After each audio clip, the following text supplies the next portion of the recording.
how to set the notification previews to always show or when unlocked on the iPhone 14 series.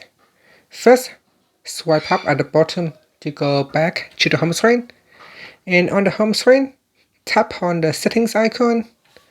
In settings, you want to go down and tap on notifications. Next, in here, tap on show previews, and here you can choose always or when unlocked. So if you set to always, then on your phone, when you swipe up to open up notifications,